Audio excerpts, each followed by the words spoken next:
tears again. Oh, no, what am I going to do? They couldn't find my son. The bears probably ate him up. The king patted her on her shoulder. Take it easy. I'll think of something else. The knights went back to their places. The king scratched his head and thought some more. All of a sudden, he had another great idea. I've got it. The woodsmen are here today. The king clapped his hands 2 times. Woodsman, come over here. I need you. The woodsman bowed to the king and said, how can we serve you? The king said, Woodsman, you know the forest better than anyone else. I want you to lead those knights back into the woods. Then you'll be able to find my son. The woodsman went over to the knights. They said, men, get on your horses and follow us. We'll lead the way. The woodsman led the way. Let's ride. And off they galloped into the woods. It wasn't long before the woodsman shouted, off your horses, men. Too many trees here. We must walk in deeper. They walked deeper into the woods, and sure enough, they found Prince Adam, happily talking to Princess Sara. When they saw him, they said, get up, your majesty. Your mother and father are worried about you. He gave his hand to Princess Sara and helped her up. Then he said, Sara, pretend you're talking at him. I must go back to the castle now and tell my parents that I'm okay, but I'll be back in a few days to rescue you and your lovely sisters. They waved goodbye to each other, and she went back to do her spinning. Adam got on his horse and rode back to the castle with his men. When they got there, they got off their horses. They bowed to the king and queen. Your majesties, we've returned. Here is Prince Adam, safe and sound. The king and queen were so happy. Good work, men. You found him. He's okay. You deserve a grand feast. Go back to your places. Eat, drink, be merry. Good job. Adam, stay there with the knights. With the knights. They found you. The princesses were busy spinning in the house. By now, it was time for the Wicked Witch to return. She flew in. She said to the princesses, hi, girls, I'm back. Were you good princesses? They all shook their heads. Oh, yes, we were very good. Okay, said the witch, time to see all your lovely golden thread. The witch went over to the first princess. Let me have your golden thread, dearie. Thank you, good girl. I'll be rich now. Let me have yours. Thank you. Let me have yours, dear. Thank you. Let me have yours. Thank you. Stop!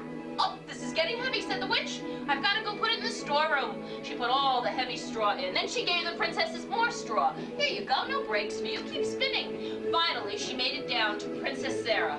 She was looking at Princess Sara's lap, but instead of seeing a whole pile of golden thread, she saw dull brown thread.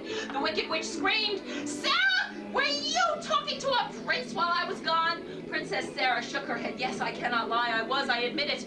Okay, said the witch. I warned you. You will be punished. I don't know yet what I'm going to do. But while I'm thinking about it, Sara, you take your silly old magic wand and you skedaddle into the woods. Go! Poor Princess Sara ran around and around, running and running. She didn't know where to go, what to do. Finally, she couldn't run anymore. She got so tired, she just sat down, crying into her hands, sobbing and sobbing. The Wicked Witch turned to Sara's sisters. She said, Gold spinners, you have extra straw to spin. Spin extra fast to make it up to your sister Sara, who didn't listen to me. I'm going to my room to think of a punishment. And off the Wicked Witch walked. Take a break. Well, Sara dried her eyes. She looked up. There were 3 cute animals coming over to her. They were her friends. She spoke to the animals. She said, oh, am I glad to see you. Oh, the Wicked Witch is going to punish me. I don't know what to do. I can't leave the forest. Can you animals go to the castle and find Prince Adam and tell him he must save me tonight? The animals shook their heads, yes. They said, Sara, stay there. We'll be back in a few hours. The animals went all the way to the castle. They yelled, Prince Adam, we must talk to you. Prince Adam bent down to talk to the animals. He said, what is it? Adam, you're talking to the animals. What is it? Is Princess Sara in trouble? The animals shook their heads. Yes, big trouble. The witch is going to punish her any time now. You must save her tonight before it's too late. Adam said to the animals, go back and tell Sara I'll be there with my men. Tell her not to fall asleep. The animals went back to the forest. They said, Sara, we spoke to Adam. He's going to save you tonight. You must stay awake. Princess Sara was so happy she jumped up. She patted the animals on their heads. Thank you, dear friends. You've probably saved my life. And the animals ran back to the woods. Princess Sara went back to her house. It was getting late, and the gold spinners finished their spinning. They put down their spinning, they closed their eyes, and they went to sleep. Sara was pretending to sleep, and the witch was sleeping in her room over here. Back at the castle, Prince Adam went over to his friends, the knights, and the woodsmen, and the king, and said, come on, we need all the men we can get. Let's ride. Watch that sword. They got on their horses, and off they galloped into the woods. It wasn't long before Princess Sara heard the horses' hoofbeats. She got up. She snuck out of the house. Prince Adam said, here's your very own horse to ride, Sara. It'll be much faster that way. Let's go. We're going that way. And off they galloped into the woods. Pretty soon the horses stopped for a drink. By a stream, the horses were getting thirsty. Back in the bedroom, The wicked witch had awakened. She went into the princess's bedroom. They were sound asleep. She saw that Sara was missing. She screamed at the princesses, "Wake up, girls!" They all rubbed their eyes. They were so sleepy. The wicked witch said to the princesses, "Where's your sister Sara?" They shrugged their shoulders. They said, "We don't know. We were sleeping." "I believe you," said the wicked witch. "I was sound asleep myself. Let me check my crystal ball." The witch took her crystal ball. She rubbed it and rubbed it. Sure enough, a picture appeared. "Aha!" said the witch. "I see a picture of Princess Sara, the prince, the knights, and the woodsman in this crystal ball. I know what I'm going to do to that princess now." She took her silver pouch in her hand. She waved her magic wand over the silver pouch, saying the magic words, "Abracadabra, hocus pocus, get that princess, Jiminy Ocus." And she threw the pouch to the wind. I'm the wind. The wind carried the pouch through the woods to do the witch's evil deeds for her. And the witch just laughed, and flew back to her room to wait for the... Come on, keep riding. Go the other way. They didn't know. You were supposed to be with them. They didn't know that the silver pouch was getting closer and closer and closer. After a while, they stopped again, I guess. There was a deep and dangerous river right in front of them. Only a narrow bridge went over this big river. Only one horse could fit on this bridge at a time, and they had no idea the silver pouch was getting closer and closer. The prince got safely across the bridge. Go to the other side of the room. This knight got safely across the bridge. This knight got safely across the bridge. This knight got safely across the bridge. The woodsman got across the bridge. The woodsman got across the bridge. The king got across the bridge. Then Princess Sara started to go across the bridge, but her horse stopped right on the bridge. Stay there, face the men. The men all said, "Come on, Sara, come on, get your horse moving, let's go." But the horse wouldn't budge. Just then the silver pouch caught up. It flew directly overhead. It frightened the horse. It did the witch's evil magic. The horse jumped up, and Princess Sara fell down into the river. Down, down, down she fell, drowning deeper and deeper and deeper, till she was completely out of sight. The men all looked for her, but they couldn't find her anywhere. Was this the end? Oh no! It seemed like it. There was nothing more they could do. Prince Adam said to his men and his father, "Go back to the castle, one at a time across the bridge. I have to look around a little bit more." Go back to the castle. Animals, get back into the woods. King, go back to the castle. Prince Adam walked around the forest. He could not believe Sara was gone. He looked up, he looked down, he looked everywhere, but he couldn't find his princess.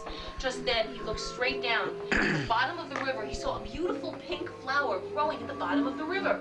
As he stared at that flower right there, that flower spoke to him. "Oh, please rescue me," said the flower. "A wicked spell was cast upon me. I wish Prince Adam would save me." Well, he scratched his head in confusion. What is going on here? Flowers don't talk, I know that. Just then, the forest animals came out. They knew everything that went on in the forest. Adam turned to the animals. He said, "Did you hear that flower talk?" They shook their heads, yes. They pointed to the pink flower. "That's no ordinary flower, Prince Adam. That used to be Sara. She was changed into a flower by the wicked witch's magic spell. You've got to get her back, Adam." Adam said to the animals, "How? What will I do?" Jonah, pay attention. Jonah and the other animals said, "Adam, lift your sword high over the flower's head. Say the magic words, abracadabra, hocus pocus, change back to a princess, Jiminy Ocus," and it worked! There was Sara rising out of the water, transformed back into a beautiful princess again. Adam was so happy. "Oh, Sara, it's so good to see you. Let's get out of here now." Sara shook her head. "No, I want to save my sisters, the gold spinners. Let's go back to the house in the woods. I have a plan." Sara and Adam ran back to the house. The princesses jumped up with their magic wands. They gathered around Sara. "Oh, it's so good to see you," they said. "But we thought that the witch had killed you. You better get out of here. She'll get you now." Sara shook her head. "No, I have a plan. Let's all point our magic wands in the middle. Come on, Adam, point your sword in with us. Maybe, said Princess Sara to her sisters, "if we concentrate very hard on poisoning the witch, our magic powers will come back, and then we will be free." Well, the witch was in the kitchen making herself a peanut butter and jelly sandwich. At that moment, she took a bite of the sandwich. The poison spell worked. The witch grabbed her throat. She screamed, "Ah!" and she dropped dead at once. The princesses turned around. They couldn't believe it. The witch was really dead. They jumped up and down and clapped their hands. "Yay! The witch is dead! The witch is dead! We're free!" Adam said, "Okay, princesses, let's go back to the castle now." They got on their horses and rode back to the castle, to the king and queen. soon as they got there, they got off their horses. The prince bowed to the king and queen. The princesses curtsied. Then Prince Adam said, Mother and Father, I'd like you to meet Princess Sarah and her sisters, the Gold Spinners. We've gotten rid of the wicked witch. The princesses are free. The king and queen smiled and said, this is great news. Let's celebrate. Let's everyone who was in the show stand up. Animals for this too. Let's all go into the grand ballroom right here. Swords held high.